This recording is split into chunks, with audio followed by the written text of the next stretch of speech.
20 साल के एक लड़के ने वाईफाई का एक की कंपोनेंट डिजाइन किया जिससे वो रातों रात करोड़पति बन गया। उसने कई कंपनियां शुरू करने के बाद बेच दी, मतलब 20 साल की एज में ही वो बहुत सक्सेसफुल हो चुका था। लेकिन पैसों के मामले में वो बिल्कुल ही बेवकूफ था। वह नोटों की गड्डी अपने साथ लेकर घूमता था जिसे वो हर किसी को दिखाता रहता था। एक दिन उसने एक आदमी को $1000 दिए और उसे बाजार से सोने के सिक्के खरीद के लाने को कहा। जब वो आदमी बाजार से सोने के सिक्के ले आया तो वो अपने दोस्तों के साथ बीच में गया और फिर उन्होंने सोने के सिक्कों को एक एक करके पानी में फेंकना शुरू कर दिया, बस ये देखने के लिए कि किसका सिक्का ज्यादा दूर जाता है। सिर्फ अपने मनोरंजन के लिए उसने अपने $1000 के सोने के सिक्के पानी में फेंक दिए। ऐसे ही एक दिन उसने रेस्टोरेंट में एक लैंप तोड़ दिया। जब मैनेजर ने बताया कि लैंप $500 का है और उसे $500 पे करने पड़ेंगे तो उसने अपनी जेब से $5000 निकालते हुए मैनेजर के मुंह पे दे मारे। लेकिन वो ये ज्यादा दिनों तक नहीं कर पाया। कुछ ही दिनों बाद ये लड़का कंगाल हो गया। आज हम बात कर रहे हैं the psychology of money book के बारे में, जिसके ऑथर हैं मॉर्गन हसल। ये किताब हमें पैसों की साइकोलॉजी के बारे में बताती है। आपका अमीर होना आपके होशियार होने पर निर्भर नहीं करता, बल्कि आपका पैसों के साथ कैसा व्यवहार है इस पर निर्भर करता है। एक अमीर आदमी अगर अपने इमोशन पर कंट्रोल खो दे तो वो कंगाल हो सकता है, और जब गरीब आदमी पैसों की साइकोलॉजी को समझ जाता है तो वो आराम से अमीर हो जाता है। इस बुक में 20 ऐसे पावरफुल चैप्टर हैं जो हर उस इंसान के लिए जरूरी हैं जो दौलत कमाना चाहता है और अपने परिवार के साथ सुखी जीवन बिताना चाहता है। लेकिन इस वीडियो में हम सिर्फ 3 चैप्टर के ऊपर बात करेंगे, क्योंकि आज के समय में लोगों का अटेंशन स्पान बहुत कम हो गया है। एक सर्वे के अनुसार एक आम इंसान हर दिन 3 से 4 घंटे सोशल मीडिया में बर्बाद करता है। लेकिन हम आपके सिर्फ 10 मिनट लेंगे और बाकी के चैप्टर के बारे में अगले वीडियो में बात करेंगे। रोनाल्ड रीड का जन्म अमेरिका के एक गांव में हुआ था। वे अपने परिवार से हाई स्कूल पास करने वाले पहले सदस्य थे। रीड ने 25 सालों तक गैस स्टेशन में कारों की मरम्मत की और 17 सालों तक झाड़ू लगाने का काम भी किया। उनका खास शौक लकड़ी काटना था। 2014 में 92 साल की उम्र में जब उनकी डेथ हुई तो ये सुर्खियों में आ गए। इस साल अमेरिका में 28,13,503 लोगों की डेथ हुई थी, जिसमें से 4000 से भी कम लोगों के पास मरते समय $8 मिलियन की संपत्ति थी, और रोनाल्ड रीड उनमें से एक थे। जो रीड को जानते थे वो सोच में पड़ गए कि रीड के पास इतना पैसा आखिर आया कहां से। बाद में पता चला कि उनकी कोई लॉटरी नहीं लगी थी। रीड ने पैसे बचा बचा के कुछ अच्छे स्टॉक्स में अपना पैसा लगाया था और फिर सालों तक उस पैसे को ग्रो होने के लिए छोड़ दिया, जिसके कारण इस साधारण से आदमी के पास $8 मिलियन की दौलत बन पाई। रोनाल्ड रीड के मरने से कुछ महीने पहले ही रिचर्ड नाम का एक आदमी भी न्यूज में छाया हुआ था। उसके पास वो सब कुछ था जो रीड के पास नहीं था। रिचर्ड ने हार्वर्ड से MBA की डिग्री ली थी। उसने अपने बिजनेस से इतना पैसा कमाया था कि 40 की उम्र में उसने रिटायरमेंट ले लिया था, और एक बिजनेस मैगजीन ने उसे सक्सेसफुल बिजनेसमैन की 40 अंडर 40 लिस्ट में शामिल किया था। लेकिन उसके साथ भी वही हुआ जो सिक्के उछालने वालों के साथ हुआ था। रिचर्ड ने इतना आलीशान मकान बनवाया कि उसमें 2 स्विमिंग पूल और 7 गैराज थे। इस घर के मेंटेनेंस में ही $90,000 का खर्चा आता था। 2008 के फाइनेंशियल क्राइसिस के दौरान रिचर्ड बर्बाद हो गया। इस बात से फर्क नहीं पड़ता कि आप कितने पढ़े लिखे हैं या आपके पास कितना पैसा है, सारा खेल फाइनेंशियल प्लानिंग का है। पैसा हर जगह है, ये हम सबको इफेक्ट करता है और ज्यादातर को भटकाता भी है। हर कोई पैसे के बारे में अलग ढंग से सोचता है। आपको क्या लगता है, लोग किस्मत से अमीर होते हैं या मेहनत से? पहले मैं आपको बिल गेट्स के अमीर बनने की कहानी सुनाता हूँ, फिर आप मुझे इस क्वेश्चन का आंसर दीजिएगा। बिल गेट्स दुनिया के उस एकमात्र हाई स्कूल में गए थे जहाँ कंप्यूटर था। 1968 में ज्यादातर यूनिवर्सिटीज के पास इतना हाईटेक कंप्यूटर नहीं था जैसा 8th क्लास में बिल गेट्स के पास था। UN के अनुसार 1968 में दुनिया के लगभग 303 मिलियन हाई स्कूल की उम्र के लोग थे। उनमें से लगभग 18 मिलियन सिर्फ यूनाइटेड स्टेट में थे, और इन 18 मिलियन में से सिर्फ 300 उस स्कूल में थे जिसमें बिल गेट्स पढ़ते थे। 1 मिलियन हाई स्कूल की एज के स्टूडेंट में से सिर्फ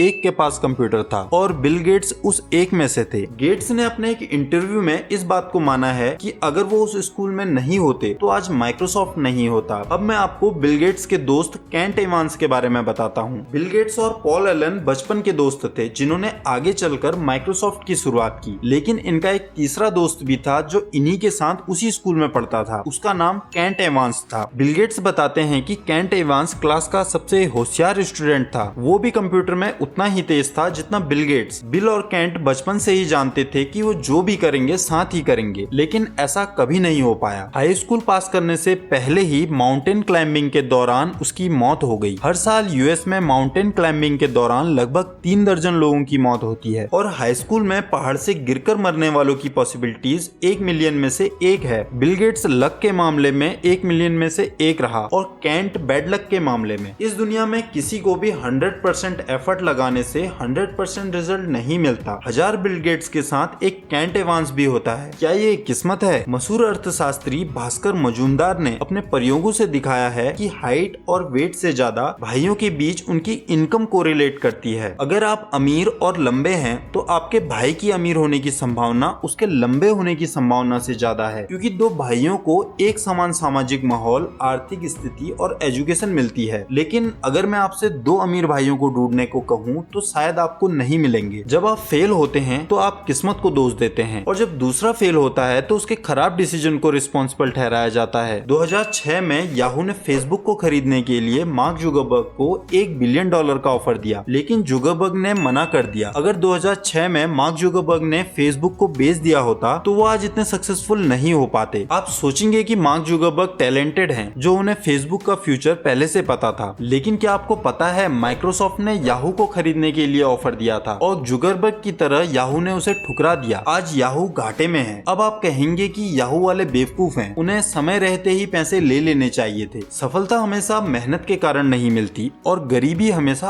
आलस के कारण नहीं आती। बिल गेट्स ने एक बार कहा था कि सफलता एक खराब टीचर है। ये होशियार लोगों को ये फील करवाती है कि वो कभी हार नहीं सकते। जब सब कुछ बहुत अच्छा चल रहा होता है तो ये समझ लीजिए कि ये इतना भी अच्छा नहीं है जितना आपको लग रहा है। हर किसी की लाइफ में उतार चढ़ाव आते रहते हैं। फेलियर का सामना करने का एक ही तरीका है। आपको अपने फाइनेंस का मैनेजमेंट इस तरीके से करना चाहिए कि जब आपकी लाइफ का बुरा फेस आए तो आपका एक गलत इन्वेस्टमेंट आपको पूरी तरह बर्बाद न कर पाए और किस्मत के आपके फेवर में होने तक आप सरवाइव कर पाओ। पैसे के साथ ही ये हमारे डिसीजन पर भी लागू होता है। हमारा कोई एक डिसीजन इतना पावरफुल नहीं होना चाहिए जो हमें बर्बाद कर दे। कोई भी 100% सही नहीं हो सकता है। कुछ न कुछ गलतियां हमसे होंगी ही। सेकेंड वर्ल्ड वॉर के दौरान जर्मनी और जापान का स्टॉक मार्केट पूरी तरह से क्रैश हो गया। दोनों देश बमबारी से नष्ट हो गए। वॉर खत्म होने के बाद जर्मन खेतों में मात्र इतना अनाज पैदा हो रहा था कि देश का नागरिक प्रतिदिन 1000 कैलोरी ही कंज्यूम कर पा रहा था। आपको पता होगा एक आम इंसान को अपनी डाइट से पर डे 1500 कैलोरी के आसपास चाहिए होती है और वहीं यूएस में 1941 से 1945 के बीच स्टॉक मार्केट 2 गुना से ज्यादा बढ़ गया। अब ये तो पॉसिबल है नहीं कि दोनों देशों के लोग इन्फ्लेशन, स्टॉक मार्केट या पैसे के बारे में एक तरह की राय रखेंगे। पैसे के बारे में आप जो जानते हैं वो दुनिया में जो चल रहा है उसका 0.0000001% मात्र है, लेकिन आपके विचार के अनुसार संसार कैसे चलता है उसका 80% है। जरा ध्यान से सुनिएगा। लोग पैसों के साथ बेवकूफ वाली हरकतें करते हैं, लेकिन कोई भी बेवकूफ नहीं है। बात असल में ये है कि हर किसी की परवरिश अलग अलग माहौल में हुई है। कोई गरीब घर में पला बड़ा है और कोई अमीर घर में। हर किसी का पैसों को लेकर एक्सपीरियंस अलग अलग है। इसी वजह से लोगों की पैसों को लेकर सोच भी अलग अलग है। दुनिया कैसे चलती है इस बारे में हर किसी का अपना अलग अनुभव है और जो आपने अनुभव किया है वही सही है, इसके बजाय कि दूसरों ने क्या अनुभव किया है। इसलिए अपने अनुभव के आधार पर ही डिसीजन लेना चाहिए। आइए अब एक ऐसे आदमी के बारे में बात करते हैं जिसने अपने भाग्य को बदला। रजत गुप्ता का जन्म कोलकाता में हुआ था। ये बचपन में ही अनाथ हो गया, लेकिन 40 साल की उम्र में ही गुप्ता दुनिया के सबसे प्रतिष्ठित कंसल्टिंग फर्म मैकेंजी का सीईओ बन गया। कोलकाता की झुग्गी झोपड़ियों से निकलकर गुप्ता अभी तक के सबसे सक्सेसफुल बिजनेसमैन में से एक बन चुका था। सक्सेस के साथ ही उसने बहुत सारा पैसा भी कमाया। 2008 में गुप्ता की नेटवर्थ $100 मिलियन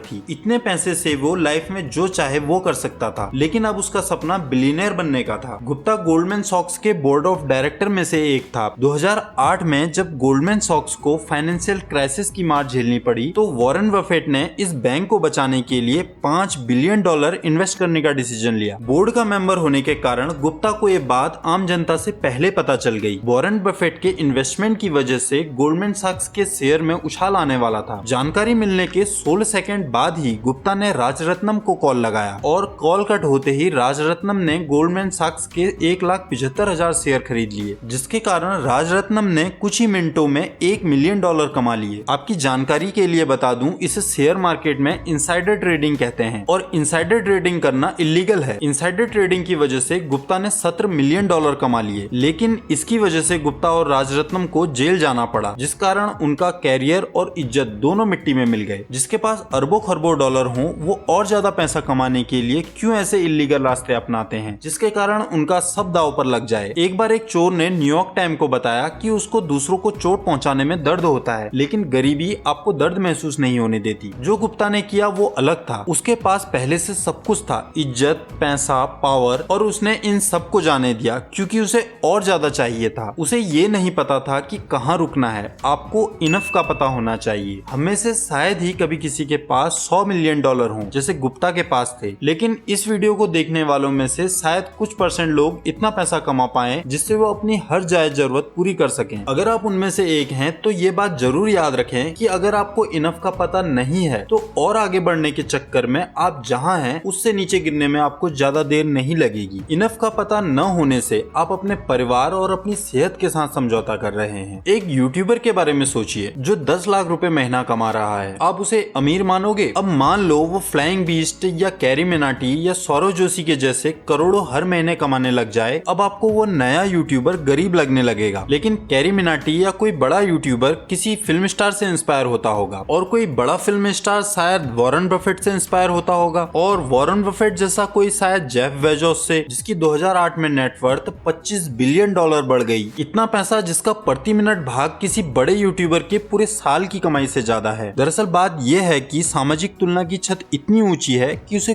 कोई छू नहीं पाएगा। मतलब एक ऐसी लड़ाई जिसे कभी जीता नहीं जा सकता। इसे जीतने का एकमात्र तरीका है कि इसे लड़ा ही न जाए। आपको इनफ के बारे में पता होना चाहिए। अगर आपको ये नहीं पता है कि आपको कहाँ पे रुकना है तो पैसे कमाने का लालच आपको खा जाएगा। अगले वीडियो में हम आगे के चैप्टर के ऊपर बात करेंगे। आपको शायद पता नहीं होगा कि हम जिस बुक की समरी बनाते हैं उसका गिव अवे भी करते हैं। इस बुक के गिव अवे में पार्टिसिपेट करने के लिए आपको कुछ नहीं करना, बस कमेंट सेक्शन में ये बताना है कि हमने इस वीडियो में साइकोलॉजी वर्ड कितने बार बोला है। 3000 लाइक पूरे होते ही हम इस बुक का गिव अवे करेंगे। फालतू के वीडियो तो आपको यूट्यूब में बहुत सारे मिल जाएंगे, लेकिन आप अपने मंकी माइंड को कैसे ट्रेन कर रहे हैं ये ज्यादा जरूरी है। इसलिए हम अपने चैनल में आपके लिए नॉलेज से भरी हुई वीडियो लेकर आते हैं। ऐसे ही वीडियोस देखने के लिए चैनल को सब्सक्राइब जरूर कर लीजिए। आपके लाइक से हमें वीडियो बनाने की मोटिवेशन मिलती है। आप वीडियो को शेयर भी कर सकते हैं क्योंकि नॉलेज शेयर करने से ही बढ़ती है।